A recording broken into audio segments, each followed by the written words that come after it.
제주시의 한 마을 어장입니다. 해안 안반을 특이한 해조류가 뒤덮고 있습니다. 부착성 규조류인데 갑자기 대량으로 증식하면서 마을 어장이 피해를 입고 있습니다. 규조류 이상 증식의 원인을 파악하기 위한 실태조사가 시작됐습니다. 전문가들은 규조류들이 다른 해조류가 자랄 수 있는 영양분과 서식지까지 모두 빼앗은 극단적인 우위 상태라고 진단했습니다. 정밀 분석을 위해 바위에서 규조류들도 채취했습니다. 왜 이렇게 증식하는지, 증식을 가속시키는 영양분이 어디서 유입되고 있는지 확인하기 위해서입니다. 이 생물이 자랄 수 있을 만한 환경이 조성이 되는 건데 규조류이기 때문에 특성상 어디선가 규소가 고밀도농도로 유입이 됐을 확률이 굉장히 큽니다. 하지만 이상 증식의 원인은 아직 규명하지 못했습니다.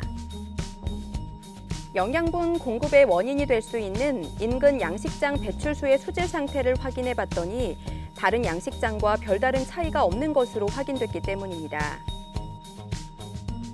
또 이 일대에 큰 하천도 없어 규조류 이상 증식의 원인인 영양분의 유입 경로가 미궁에 빠진 겁니다.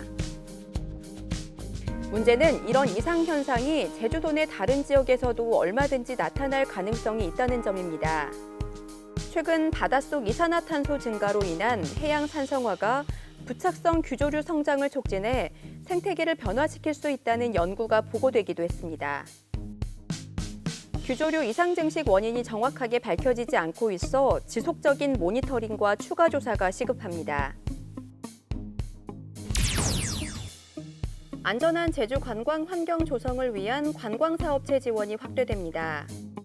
제주자치도 관광협회는 제주 방문 관광객이 코로나19 이전 수준 회복세를 보이고 방역과 안전에 대한 관심이 높아지는 데 따라 업체 경쟁력 강화 사업을 진행하기로 했습니다. 경영환경 개선과 지원을 위해 필요물품 구매비를 70% 지원하며 대상은 심장 제세 동기와 구급함 등 안전장비와 체온 측정기, 여행 안전 송수신기 등입니다. 관광협회는 코로나 확진자 증가에 따른 방역 환경 조성과 지원 사업을 지속 추진할 예정입니다. 올여름 제주 프리미엄 아울렛 개장 예정인 신세계 싸이먼이 본격적인 현지 채용에 나섭니다. 신세계 싸이먼은 오는 23일 제주 신화월드 랜딩 컨벤션 센터에서 채용 박람회를 개최한다고 밝혔습니다. 입점 브랜드들과 신세계 그룹사, 람정 제주개발 등 25개 기업이 참여해 매장 운영을 총괄하는 샵 마스터와 호텔 서비스 분야에서 250명을 채용할 예정입니다. 천미천 표선지구 정비공사 계획을 중단하라는 요구가 제기됐습니다.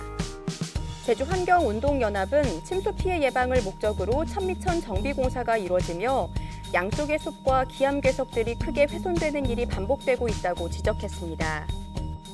특히 피해 예방이 필요하긴 하지만 중복적으로 정비공사가 이뤄져 소중한 자연을 잃을 위기에 놓였다고 덧붙였습니다. 서귀포시는 천미천 13.7km 구간에 대해 430억 원을 들여 호환 정비를 진행하고 있습니다.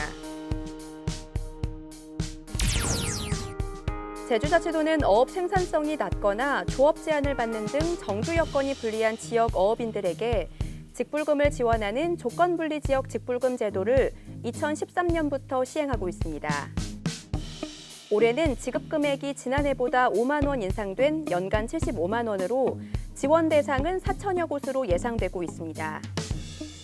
지금까지 오늘 제주를 알아봤습니다.